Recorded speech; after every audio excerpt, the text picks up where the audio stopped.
আমার কাছে একটু চাও, কি লাগবে তোমাদের বলো।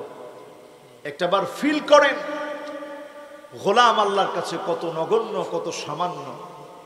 তাদেরকে আল্লাহ খুশি করতে চান। আমরা কয়জন আল্লাহরে খুশি করতে চাই? খুশি যারা করতে চায় আল্লাহ রাব্বুল আলামিনকে, চিন্তা করেন আমার আল্লাহ সেদিন ডেকে ডেকে খুশি বানাবেন। বলবেন গোলাম আমি আল্লাহর কাছে চাও, আমি আল্লাহ তোমাদেরকে খুশি বানায় দিব। কি লাগবে বলো? তোমাদের হৃদয় কি ঠান্ডা হয়েছে? আল্লাহর জান্নাতীরা বলবে আল্লাহ قد غفرت ذنوبنا وسترت عيوبنا وادخلتنا الجنة وآتتنا من النار।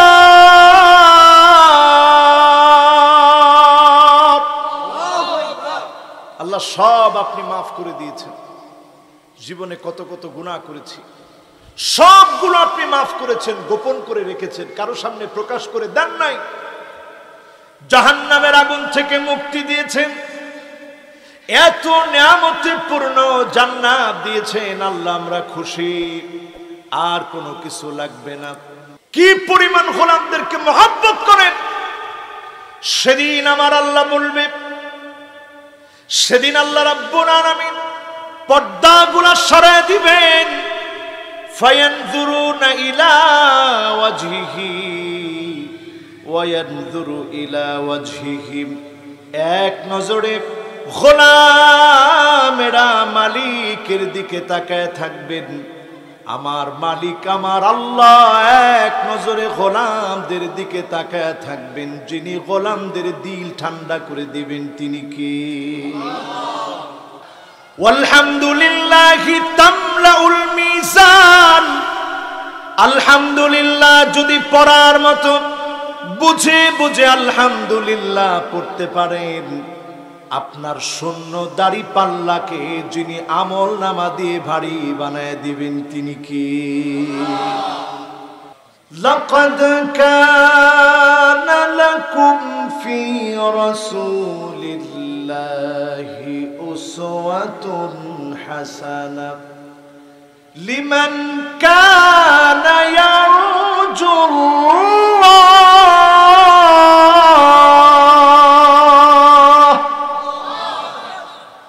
ওয়াল ইয়াউমাল আখির ওয়া যাকারাল্লাহ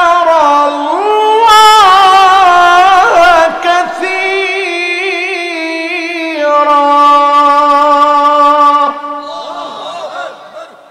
আল্লাহ পাক বলছেন নবী করিম সাল্লাল্লাহু আলাইহি ওয়াসাল্লামের জীবনে তোমাদের জন্য উত্তম আদর্শ রয়েছে। কাদের জন্য? লিমান কানা ইয়ারজুল্লাহ, ওই সকল ব্যক্তির জন্য যারা আল্লাহকে চায়। জোরে কোন আল্লাহু আকবার। আমরা কারে চাই? কথা কয় না, কারে চাই? আল্লাহর জন্য যদি জীবন দিতে হয়, আল্লাহর জন্য আমরা জীবন দিতে রাজি, আল্লাহর জন্য আমরা মরতে রাজি, আল্লাহর জন্য আমরা বাঁচতে রাজি, আল্লাহর জন্য না খেয়ে খুশি। আল্লাহ যদি আমাদেরকে খাওয়ান তাতেও আমরা খুশি। ওয়াল কাদরি খাইরিহি ওয়া শাররিহি মিনাল্লাহি তাআলা। ভালো আর মন্দ যে অবস্থায় রাখো আমরা খুশি। এমন মালিককে যারা চায় তারা নবীজিকে অনুসরণ করে, ঠিক না বেঠিক? এরপরের পয়েন্ট হচ্ছে ওয়াল ইয়াউমাল আখিরা। যারা আখিরাতকে চায়, ওয়াল ইয়াউমাল আখিরা মানে যারা আখিরাতকে পেতে চায়। আখিরাতের জীবনটা সহজ না কঠিন? কথা কয় না, সহজ না কঠিন? ছোট্ট একটা উদাহরণ শুনেন কেমন কঠিন হবে। আখিরাতের জীবনটা কত বড় হবে, কত কঠিন হবে। একটা হাদিস থেকে দৃষ্টান্ত শুনেন। আল্লাহ পাক দুনিয়ার সবচেয়ে সুখী ব্যক্তিকে সেদিন দাঁড় করাবেন। সবচেয়ে টাকাওয়ালা, সবচেয়ে সুখী সেই ব্যক্তিকে সেদিন আল্লাহ দাঁড় করাবেন, যার সব ছিল শুধু ঈমানের দৌলত ছিল না। আল্লাহ পাক তাকে দাঁড় করাবেন, দাঁড়াও। এবার আল্লাহ সবচেয়ে দুনিয়ার জীবনে মাজলুম ব্যক্তিকে দাঁড় করাবেন, তুমিও দাঁড়াও। মাজলুম ব্যক্তি সেদিন দাঁড়াবে, আর সবচেয়ে সুখী ব্যক্তিও দাঁড়াবে। একজন ছিল বেঈমান, আরেকজন ছিল ঈমানদার। আল্লাহ পাক সেদিন বেঈমানকে বলবে, ইগমিসুহু গামসাতাম মিনান নার।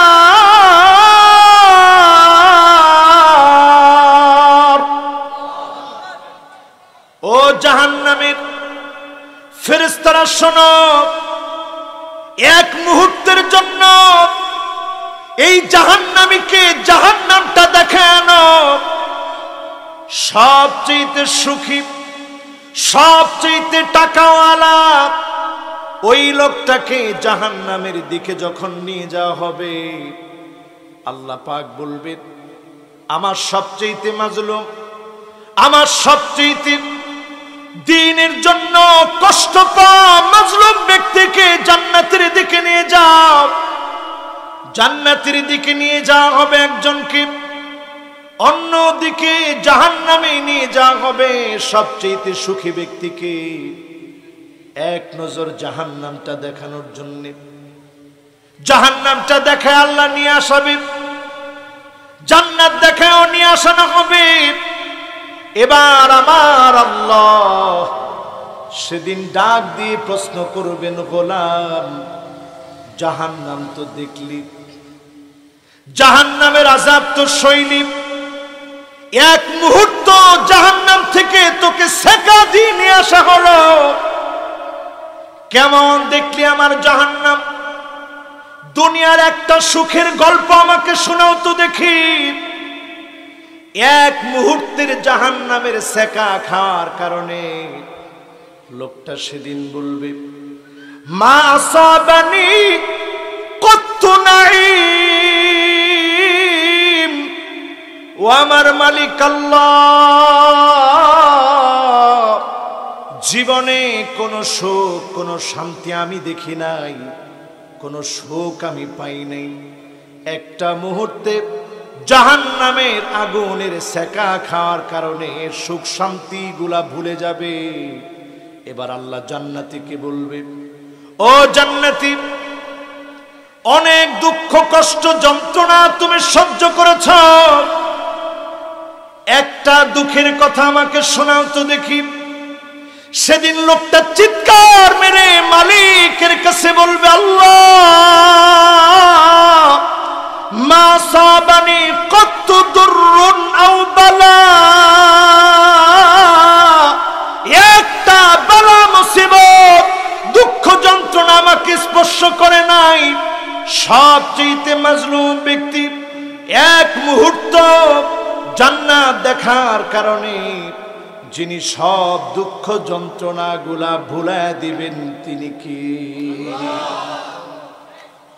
যদি আপনি সেদিন সফল হতে চান, নবীজির আদর্শ মানতে হবে। উম্মত হলে তবেই আপনি সফলতা অর্জন করতে পারবেন, ঠিক কিনা বলেন?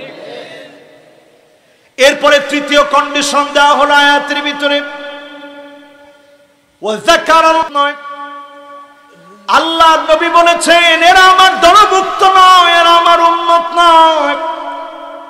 আজকে আমরা আমাদের নিজেদের রাজনৈতিক দলকে সবচেয়ে বড় ধর্ম বানিয়ে নিয়েছি। আমার ইসলাম কি বলে, আমার কোরআন কি বলে, আমার নবী কি বলে, আমার সেটার তোয়াক্কা নাই। দলকে আমরা সবচেয়ে বড় ধর্ম বানায় ফেলেছি, ঠিক না বেঠি? দল কি বলে, আমার নেতা কি বলে, এটাই আমার দরকার। সবচেয়ে বড় ধর্ম এখন দলের বানায় ফেলছে। নবীজির ভাষা মতে 15 শ্রেণীর এমন মানুষ আছে যারা নবীর দলভুক্ত নয়। আজকের মাহফিলে নবীজি সাল্লাল্লাহু আলাইহি সাল্লামের দলভুক্ত হয়ে বাড়ি যাব, রাজি আছেন? কেন এই কথা বলছি আমার ভাইরা? দুনিয়ার জীবনে যেই নেতার পিছনে আপনি ঘুরেন, ইয়াউমা লা ইয়ানফাউ মালু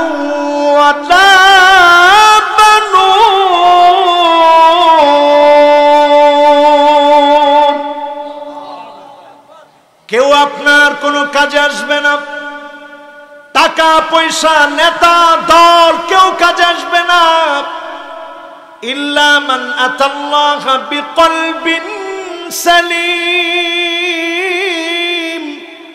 নিরাপদ মন নিয়ে আল্লাহর সামনে যদি হাজির হতে পারেন, যিনি ডেকে ডেকে মাফ করে দিবেন তিনি কি? এখন নবীজির দলে থাকবেন না আপনার দল করবেন?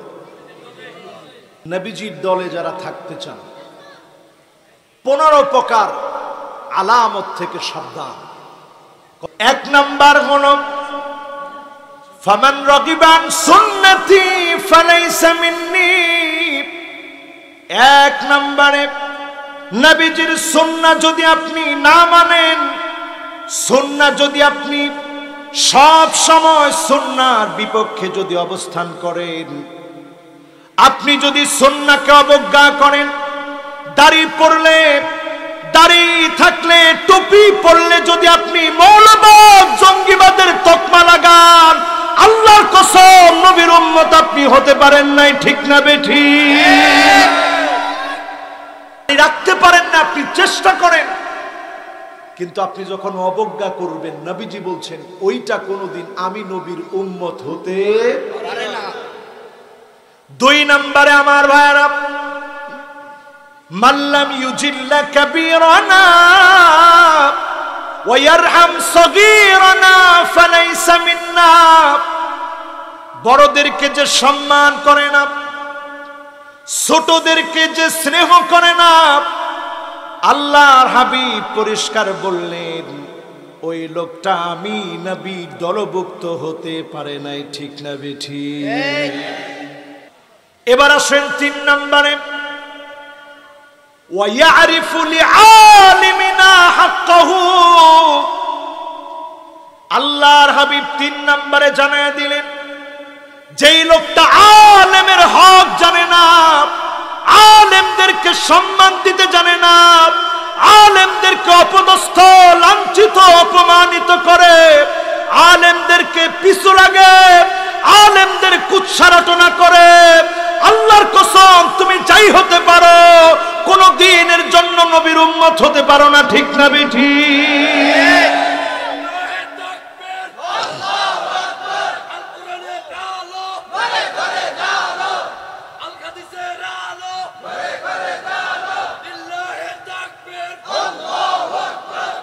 আলেমদেরকে যখন জুলুম করবেন, আপনি লিখে রাখেন আযাবের পর আযাব দিয়ে যিনি ধ্বংস করবেন তিনি কে?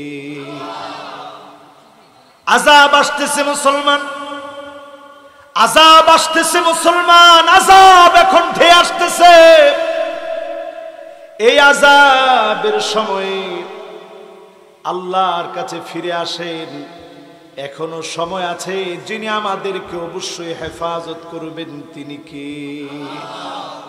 আল্লাহর গোলামেরা শুনে রাখেন, আযাবের পর আযাব আসবে, কারণ এই দুনিয়ার ভিতরে এত পরিমাণ অন্যায় হয়েছে।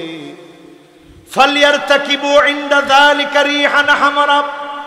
শুধু মানকি পক্স দিয়ে শেষ হবে না, করোনা দিয়ে শেষ হবে না, জানা অজানা বড় বড় আযাব আসবে। বাতাসের সঙ্গে আগুন আসবে, জালজালা ভূমিকম্প আসবে, খাসফান ওয়া মাসখা, ভূমি ধস শুরু হয়ে যাবে। এরপরে আল্লাহর হাবিব বলেছেন আকাশ থেকে বৃষ্টির সঙ্গে পাথর বর্ষণ হবে, পৃথিবীর চিহ্ন নিশ্চিহ্ন হয়ে যাবে।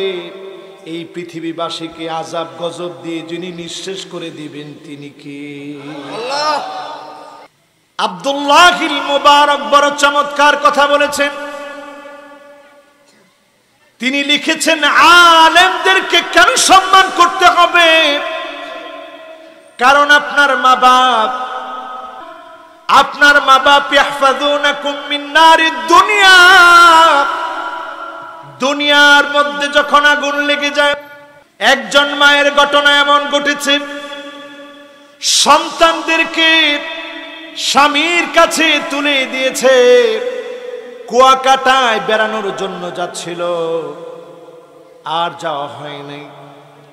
দাও দাও করে আগুন জ্বলে উঠেছে। মা স্বামীর হাতে সন্তানদেরকে উঠায় দিয়ে বলল, স্বামী আর কোনদিন দেখা হবে না, সন্তানদেরকে রেখো, বড় আদর করে রেখো, মায়ের যত্ন দিয়ে বাবার ভালোবাসা দিয়ে সন্তানগুলাকে লালন পালন করবা। সন্তানদেরকে মা বলেছে, বাবা মাফ করে দিও, পড়াশোনার জন্য বকাঝকা করেছি, তোমাদের ভবিষ্যতের জন্য বকাঝকা করেছি, মাফ করে দিও, ক্ষমা করে দিও। সেদিন মা বিদায় নিয়েছে, সেদিনের বিদায় শেষ বিদায় হয়ে গেছে। সন্তানদেরকে নিয়ে মা সেদিন বাবার হাতে তুলে দি। বাপ সাঁতার জানে, বাপ যখন ঝাঁপ মেরেছে, কোত্থেকে মাঝিদের নৌকা এসেছে, যিনি নতুন করে আরেকটা হায়াত দিয়ে দিয়েছেন তিনি কি? আল্লাহ। চিন্তা করেন, মা দুনিয়া থেকে বিদায় নিয়েছে, বাপ আপ্রাণ চেষ্টা করে সন্তানদেরকে হেফাজতের জন্য চেষ্টা করেছে, হেফাজতের জন্য আপ্রাণ চেষ্টা করেছে। এবার চিন্তা করেন, দুনিয়ায় আগুন লাগলে মা বাপ নিজে না বেঁচে সন্তানকে বাঁচাতে চায়, ঠিক কিনা বলেন? আর আলেমদেরকে কেন সম্মান করা লাগবে? ওয়াহফাযুনাকুম মিন নারি জাহান্নাম, জাহান্নামের আগুন থেকে বাঁচানোর জন্য আলেম ওলামা সবচেয়ে বেশি সংগ্রাম করে, আলেম ওলামা সবচেয়ে বেশি কাঁদে জাহান্নামের আগুন থেকে বাঁচানোর জন্য। এজন্য আলেমদেরকে সম্মান করলে ঈমান আছে, নবীর উম্মত বলে গণ্য হবেন। আলেমদের সঙ্গে যদি বেয়াদবি করেন, আল্লাহর হাবিব বলছেন সে আমার দলভুক্ত নয়। মান আকরামাহুম, যে আলেমদেরকে সম্মান করলো, ফাকাদ আকরামাল্লাহ ওয়া রাসূলুহু, আল্লাহ এবং তার রাসূলকে সম্মান করলো। আলেমদেরকে সম্মান করলে আল্লাহ খুশি, নবী খুশি। উম্মত হওয়ার জন্য আলেমদেরকে সম্মান করা লাগবে, ঠিক না বেঠি? 4 নম্বরে নবীজি সাল্লাল্লাহু আলাইহি ওয়াসাল্লাম বলছেন, যেই ব্যক্তি ভাগ্যের ভালো মন্দ যাচাই করার জন্য, ভাগ্যের ভালো এবং মন্দ যাচাইয়ের জন্য কোন গণকের কাছে যাবে, মান আতা কাহিনান আও আররাফান ফাসাদ্দাকাহু বিমা ইয়াকুল, গণক যা বলল যদি বিশ্বাস করেন, ফাকাদ কাফারা বিমা উনজিলা আলা মুহাম্মদ সাল্লাল্লাহু আলাইহি ওয়াসাল্লাম, যদি গণক যা বলে আপনি বিশ্বাস করেন, আল্লাহর হাবিব বলেন কোরআন অবতীর্ণ হয়েছে, এই কোরআনকে তুমি মিথ্যা মনে করলে, নবীজির দলভুক্ত তুমি হতে পারো নাই। নবীজির দলভুক্ত সে হবে যেই লোকটা আল্লাহর উপরে বিশ্বাস রাখবে। ভালো মন্দ একমাত্র যিনি নির্ধারণ করতে পারেন তিনি কে? আল্লাহ।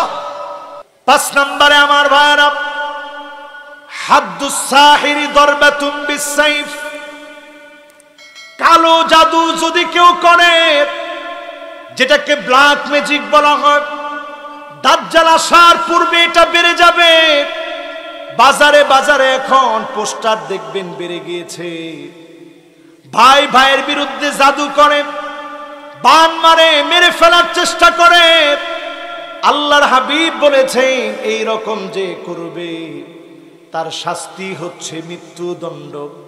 এমন ব্যক্তি কোনোভাবে নবীজির উম্মত হতে পারে না, ঠিক না বেঠি? মালিকের পক্ষ থেকে সেদিন সালাম দেওয়া হবে। জান্নাতীরা সেদিন অবাক দৃষ্টিতে উপরের দিকে তাকাবেন। সালামুন কওলাম মির রাব্বির রাহিম।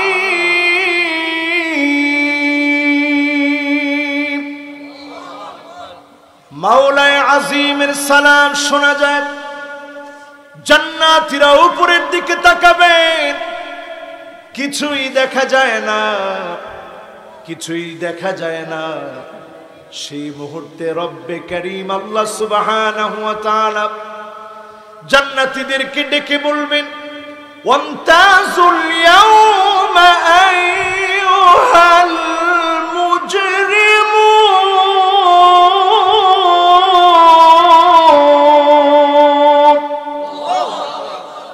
আজকে শুধু আমার পছন্দের গোলামগুলো থাকবে।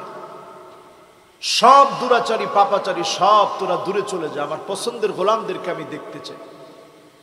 সেই জান্নাতি অভিবাদনে আল্লাহ নিজে কথা বলবেন। আল্লাহ বলবেন, হাল আনতুম রাদিন আন্নি, গোলাম তোমরা কি আমার উপরে খুশি?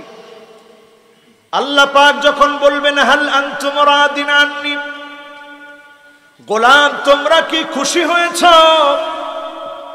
হাল আনতুম রাদিন আন্নি, গোলাম তোমরা কি খুশি হয়েছ? হাল আনতুম রাদিন আন্নি, গোলাম তোমরা কি খুশি হয়েছ? জান্নাতীরা অবাক হয়ে যাবে আল্লাহর কথা শুনে। আল্লাহ সেদিন নিজে বলবে, ইবাদি সালুনি উতিকুম, আজকে কি লাগবে তোদের বল, আমার কাছে একবার বলতে দেরি হবে। যিনি চাহিদাগুলা পূর্ণ করে দেরি করবেন না তিনি কি? চাহিদা পূর্ণ করতে আর দেরি করবেন না আমার মালিক। সেদিন আমার মালিক বলবে, ইবাদি সালুনি উতিকুম, আজকে আমার কাছে চাও, কি লাগবে তোমার বলো। জান্নাতি গোলামেরা সেদিন আল্লাহ পাককে বলবে, আল্লাহ قد غفرت ذنوبنا وسترت عيوبنا وأدخلتنا الجنة وأعتقتنا من النار।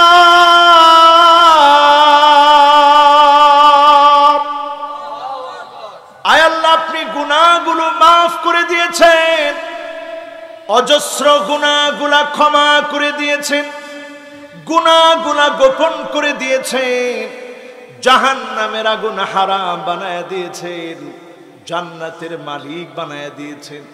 আর কি চাবো গো মালিক? সব তো না চাইতে আল্লাহ আপনি দিলেন। সেদিন আদম আলাইহিস সালাম ডাক দিয়ে বলবেন, ও সন্তানেরা শোনো, আল্লাহর কাছে আজকে বলো, আয় আল্লাহ কোন দিনের জন্য রাগ করে জান্নাত থেকে বের করে দিন না। আদম আলাইহিস সালামের কথা শুনে সন্তানেরা যখন বলবে, আয় আল্লাহ কোন দিনের জন্য জান্নাত থেকে বের করে দিন না, শোনা মাত্র আমার আল্লাহ বলবে, উহিল্লু আলাইকুম রিদওয়ানি ফালা আসখাতু আলাইকুম বাদাহু আবাদা। ও গোলাম শোনো, আজ থেকে আমি খুশি হয়ে গেলাম, জীবনে কোনো দিন রাগান্বিত হব না। যিনি গোলামদের উপরে চির খুশি হয়ে যাবেন তিনি কি? এবার আল্লাহ পাক আবার গোলামদেরকে একইভাবে বলবেন, ইবাদি সালুনি উতিকুম, আমার কাছে একটু চাও, কি লাগবে তোমাদের বলো। একটাবার ফিল করেন গোলাম আল্লাহর কাছে কত নগণ্য, কত সামান্য। তাদেরকে আল্লাহ খুশি করতে চান। আমরা কয়জন আল্লাহরে খুশি করতে চাই? খুশি যারা করতে চায় আল্লাহ রাব্বুল আলামিনকে, চিন্তা করেন আমার আল্লাহ সেদিন ডেকে ডেকে খুশি বানাবেন। বলবেন, গোলাম আমি আল্লাহর কাছে চাও, আমি আল্লাহ তোমাদেরকে খুশি বানায় দিব। কি লাগবে বলো? তোমাদের হৃদয় কি ঠান্ডা হয়েছে? আল্লাহর জান্নাতীরা বলবে, আল্লাহ قد غفرت ذنوبنا وسترت عيوبنا وادخلتنا الجنة وآتقتنا من النار।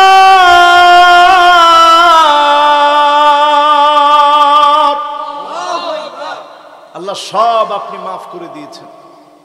জীবনে কত কত গুনাহ করেছি, সবগুলো আপনি মাফ করেছেন, গোপন করে রেখেছেন, কারো সামনে প্রকাশ করে দেন নাই। জাহান্নামের আগুন থেকে মুক্তি দিয়েছেন, এত নিয়ামতে পূর্ণ জান্নাত দিয়েছেন আল্লাহ, আমরা খুশি, আর কোনো কিছু লাগবে না।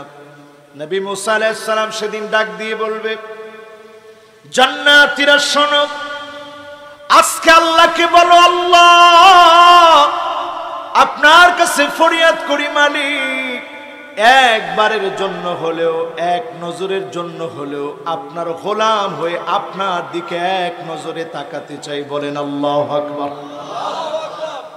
এই আরজি যখন জান্নাতীরা পেশ করবে, আল্লাহ পাক কি পরিমাণ গোলামদেরকে ভালোবাসেন, কি পরিমাণ গোলামদেরকে মহব্বত করেন।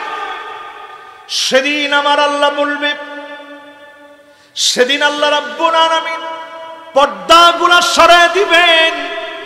ফায়ানজুরুনা ইলা ওয়াজহিহি ওয়া ইয়ানজুরু ইলা ওয়াজহিহিম, এক নজরে গোলামেরা মালিকের দিকে তাকায় থাকবেন।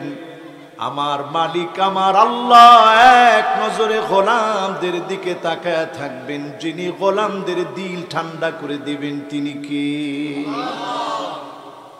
সবচেয়ে বড় নিয়ামত প্রাপ্তি হবে সেদিন। আল্লাহ পাক এখানেই শেষ করবেন না, বলবেন ওয়ালাদাইনা মাজিদ, গোলাম আরো অনেক নিয়ামত আমি আল্লাহর কাছে আছে। যিনি সেদিন নিয়ামত দিয়ে গোলামদেরকে পূর্ণ করবেন তিনি কে? সে আল্লাহ পাকের জন্য কণ্ঠ খুলে দারাজ কণ্ঠে আল্লাহর গোলামের পরিচয় দিয়ে মহব্বত নিয়ে একটু পড়িত আলহামদুলিল্লাহ। আওয়াজটা আরেকটু বড় করা যায় না? একটু মহব্বত নিয়ে, মহব্বতের আওয়াজকে বুলন্দ করে আওয়াজ করে আরেকটা বার পড়িত আলহামদুলিল্লাহ। মাশাআল্লাহ। এই যে প্রশংসা করলেন, লাভ না লস? ওয়ালহামদুলিল্লাহি তামলাউল মিজান। আলহামদুলিল্লাহ যদি পড়ার মতো বুঝে বুঝে আলহামদুলিল্লাহ পড়তে পারেন, আপনার শূন্য দাড়ি পাল্লাকে যিনি আমল নামা দিয়ে ভারী বানায় দিবেন তিনি কি? আমল নামা ভারী হবে এমন একটা আওয়াজে পড়েন তো দেখি আলহামদুলিল্লাহ।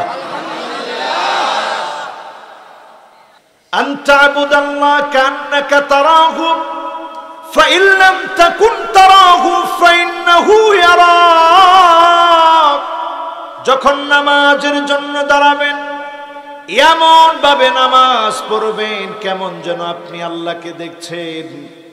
আল্লাহকে তো দেখা যায় না, এজন্য এমন ভাবে নামাজ পড়েন, মনের ভিতরে নিয়ে আসেন যিনি নিঃসন্দেহে প্রতিনিয়ত আপনাকে দেখতেছেন তিনি কি? মনটাকে পরিশুদ্ধ করে নামাজের জন্য দণ্ডায়মান হন।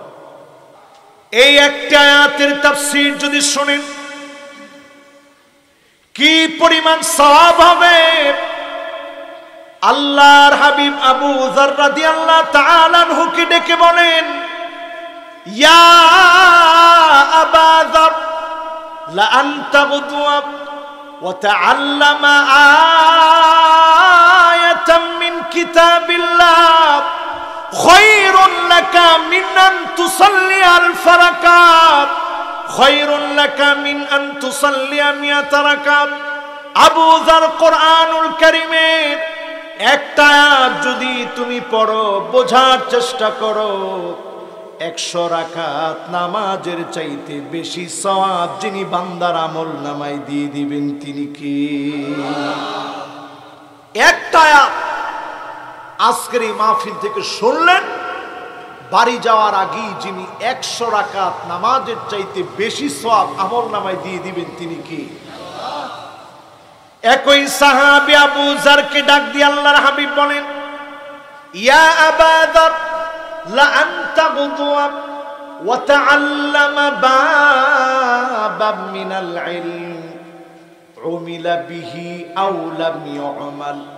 ও আবু যর শোনো, কুরআনুল কারীমের একটা আয়াতের তাফসীর শোনার পাশাপাশি নতুন যদি কোনো মাসালা তুমি শিখো, আমল করতে পেরেছ কিংবা পারো না, শুধুমাত্র একটা আয়াত শোনার কারণে আমল নামায় যিনি 1000 রাকাতের চাইতে বেশি সওয়াব দান করে দিবেন তিনি কে?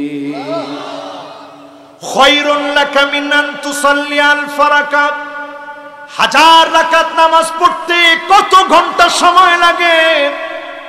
শুধুমাত্র আজকের মাহফিলে নতুন যদি কোনো একটা বিষয় আপনি জেনে নিতে পারেন, এই জেনে নেওয়ার কারণে আমল নামায় যিনি 1000 রাকাতের চাইতে বেশি সওয়াব দান করে দিবেন তিনি কে? আজকের এই মাহফিল থেকে নতুন কোনো না কোনো একটা বিষয় আমরা অবশ্যই জেনে যাব। আল্লাহ যেন আমার ইলমের ভিতরে এতটুকুন জ্ঞান দেয়, নতুন কোনো কিছু এখান থেকে যেন আপনাদের সংযোজন হয়। আল্লাহ পাক যেন এতটুকুন কথা বলার তৌফিক দান করেন, পড়েন আমিন। পাক বলছেন নবী করিম সাল্লাল্লাহু আলাইহি ওয়াসাল্লামের জীবনে তোমাদের জন্য উত্তম আদর্শ রয়েছে। কাদের জন্য? লিমান কানা ইয়ারজুল্লাহ, ওই সকল ব্যক্তির জন্য যারা আল্লাহকে চায়। জোরে কোন আল্লাহু আকবার। আমরা কারে চাই? কথা কয় না, কারে চাই? আল্লাহর জন্য যদি জীবন দিতে হয়, আল্লাহর জন্য আমরা জীবন দিতে রাজি, আল্লাহর জন্য আমরা মরতে রাজি, আল্লাহর জন্য আমরা বাঁচতে রাজি, আল্লাহর জন্য না খেয়ে খুশি। আল্লাহ যদি আমাদেরকে খাওয়ান তাতেও আমরা খুশি। ওয়াল কাদরি খাইরিহি ওয়া শাররিহি মিনাল্লাহি তাআলা, ভালো আর মন্দ যে অবস্থায় রাখো আমরা খুশি। এমন মালিককে যারা চায় তারা নবীজিকে অনুসরণ করে, ঠিক না বেঠিক? এরপরের পয়েন্ট হচ্ছে ওয়াল ইয়াউমাল আখিরা, যারা আখিরাতকে চায়। ওয়াল ইয়াউমাল আখিরা মানে যারা আখিরাতকে পেতে চায়। আখিরাতের জীবনটা সহজ না কঠিন? কথা কয় না, সহজ না কঠিন? ছোট্ট একটা উদাহরণ শুনেন কেমন কঠিন হবে। হাদিস থেকে দৃষ্টান্ত শুনেন। আল্লাহ পাক দুনিয়ার সবচেয়ে সুখী ব্যক্তিকে সেদিন দাঁড় করাবেন। সবচেয়ে টাকাওয়ালা, সবচেয়ে সুখী সেই ব্যক্তিকে সেদিন আল্লাহ দাঁড় করাবেন, যার সব ছিল শুধু ঈমানের দৌলত ছিল না। আল্লাহ পাক তাকে দাঁড় করাবেন, দাঁড়াও। এবার আল্লাহ সবচেয়ে দুনিয়ার জীবনে মাজলুম ব্যক্তিকে দাঁড় করাবেন, তুমিও দাঁড়াও। মাজলুম ব্যক্তি সেদিন দাঁড়াবে, আর সবচেয়ে সুখী ব্যক্তিও দাঁড়াবে। একজন ছিল বেঈমান, আরেকজন ছিল ঈমানদার। আল্লাহ পাক সেদিন বেঈমানকে বলবে, ইগমিসুহু গামসাতাম মিনান নার।